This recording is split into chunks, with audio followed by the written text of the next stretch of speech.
Hello friends, welcome back to my channel learning with Neha. तो आज के इस वीडियो में हम मानचित्र की कुछ इम्पोर्टेंट पॉइंट लेकर आए हैं जो कि बहुत ही इम्पोर्टेंट है। ये क्लास 6 में ये बताया गया है जो कि ये आगे आपको कॉम्पिटिटिव एग्जाम या एग्जाम छोड़िए, अगर आप किसी भी मैप को समझने के लिए आप मैप लीजिएगा तो उसमें ये बहुत ही इम्पॉर्टेंट है। इसको आप नहीं समझिएगा तो बहुत ही प्रॉब्लम होगी। ठीक, तो इसके लिए वीडियो पे एंड तक बने रहिएगा अगर आपको समझना है तो, नहीं तो कोई बात नहीं। अब यहाँ पे आपको कुछ फिगर दिख रही होगी, कुछ चित्र दिख रहा होगा, तो इसका मायने क्या है।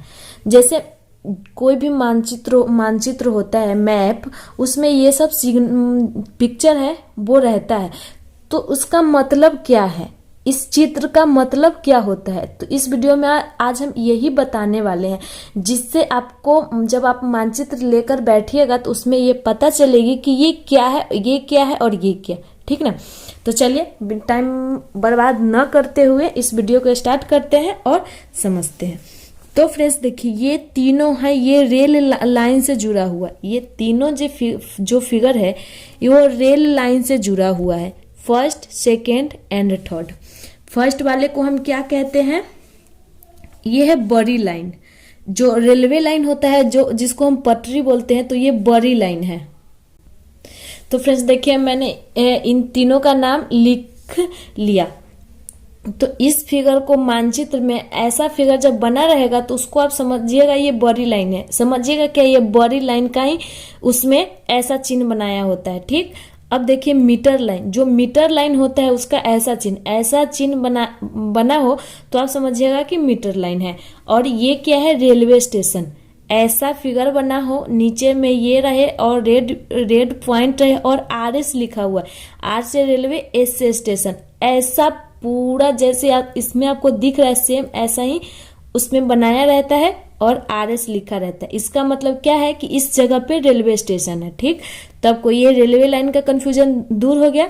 कहीं भी अगर मानचित्र में बताएगा कि यहाँ से रेलवे लाइन गया है तो इसमें आपको 3 रहेगा। अगर बड़ी लाइन है तो ऐसा रहेगा, मीटर लाइन है तो ऐसा रहेगा, और स्टेशन रहे तो उस पर ऐसा फिगर रहेगा। क्लियर। अब चलिए सेकेंड देखते हैं।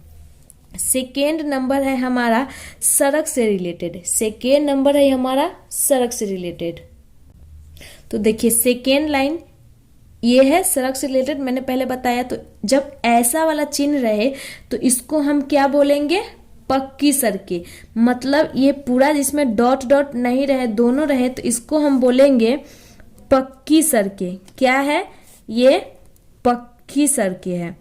उसके बाद देखिए ये डॉट डॉट में पूरे लंबे रहे, ये डॉट डॉट रहे, तो इसको बोलेंगे हम कच्ची सड़कें। क्या बोलेंगे मतलब कच्ची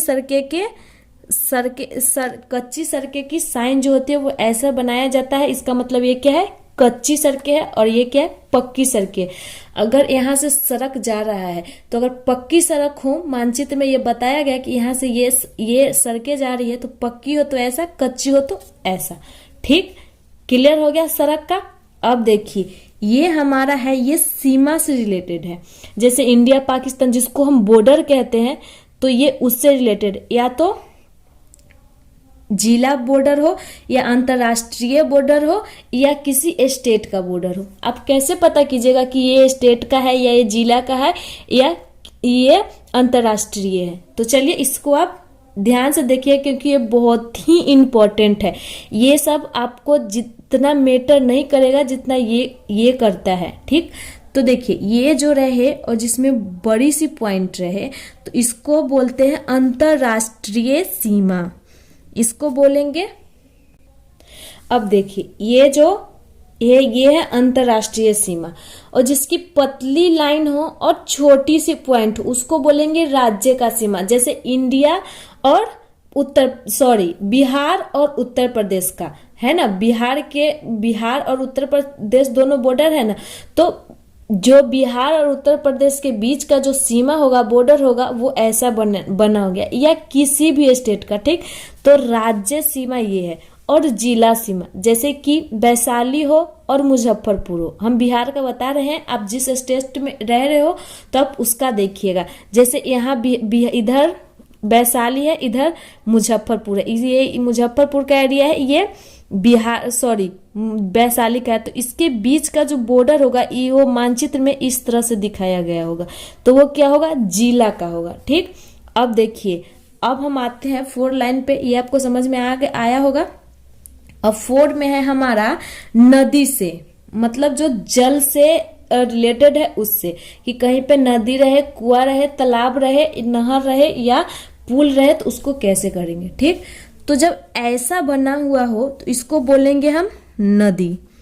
ठीक, ऐसा बना हो, इसमें क्या है, मतलब पानी बनाया गया है, तो ऐसा रहे तो नदी, और बड़ा सा पॉइंट जैसा रहे तो इसको बोलेंगे कुआं, और ये क्या है, तालाब। तालाब ऐसे ही होता ना, गोल सा होता है और मतलब गड्ढे टाइप का, तो इसको क्या बोलते हैं, तालाब बोलते हैं। और लाइन सा रहे, ऊपर से ऐसे रहे तो ये क्या हो जाएगा, नहर हो जाएगा। नहर जिसको बोलते हैं वो नहर। और ऐसा रहे तो इसको क्या बोलेंगे मानचित्र में, मतलब इसका मतलब क्या होगा, ये होगा पुल।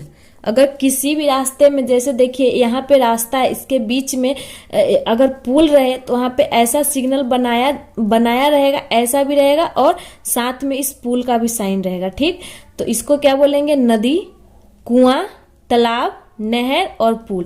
मानचित्र में ऐसा लिखा नहीं जाता है, सिर्फ पिक्चर बनाया जाता है, आपको समझनी होती। इसीलिए हम इससे आपको समझाने की कोशिश कर रहे, बता रहे हैं कि अगर ऐसा फिगर मानचित्र में रहे तो आप कंफ्यूज नहीं होइएगा। तो क्लियर 4 नंबर। चलिए अब 5वें पे आते हैं। अब देखिए 5 नंबर में ये है, तो 5 नंबर में हमारा ये है, जब ऐसा साइन रहे तो इसको बस्ती समझेंगे। ऐसा साइन रहे तो इसको क्या समझेंगे, बस्ती। और ऐसा रहे तो कब्रिस्तान, जहां पे मुस्लिम का जो बॉडी होता है जिसको दफनाया जाता है तो उसको हम बोलेंगे कब्रिस्तान। अगर कब्रिस्तान जिस जगह पे रहे, मान लीजिए ये खेत है, ठीक, और इसके बीच में कब्रिस्तान रहे तो आपको यहाँ पे कब्रिस्तान लिखा नहीं मिलेगा, वहां पे ऐसे ऐसे और ऐसे का साइन बना रहेगा, मतलब इसके बीच में ये क्या है, कब्रिस्तान बना है। ठीक, 5 नंबर भी क्लियर। अब 6ठा नंबर पे आते हैं। अब देखिए ये 4 है, ऐसा रहे मंदिर, मतलब आप इस रास्ते से जा रहे हो, ठीक, यहाँ पे मंदिर है तो यहाँ पे मंदिर लिखा रहेगा, नहीं, ये जो पिक्चर बनाया हुआ है यहाँ पे ऐसे पिक्चर बना दिया रहेगा कि ये क्या है, मंदिर है, इस रास्ते के बगल में क्या है, मंदिर है, तो मंदिर का साइन ऐसा रहेगा। ऐसा रहे तो गिरजाघर समझिएगा, ऐसा रहे तो गिरजाघर, ये रहे तो मस्जिद, मतलब मुस्लिम का जो मंदिर होता है इसको ऐसा मस्जिद।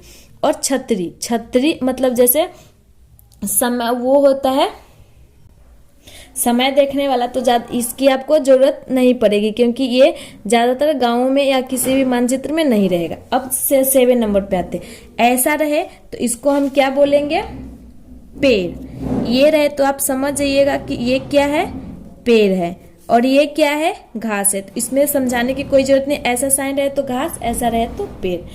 तो दोस्तों आई होप आपको समझ में आई होगी, क्योंकि ये बहुत ही इंपॉर्टेंट पॉइंट हम आप लोग के साथ शेयर किए हैं। तो वीडियो पे लाइक कमेंट जरूर कर दीजिएगा और चैनल को सब्सक्राइब करना नहीं भूलिएगा, क्योंकि ऐसे इंपॉर्टेंट टॉपिक हम आप लोग के साथ शेयर करते रहेंगे। मिलते हैं नेक्स्ट वीडियो में, तब तक के लिए बाय।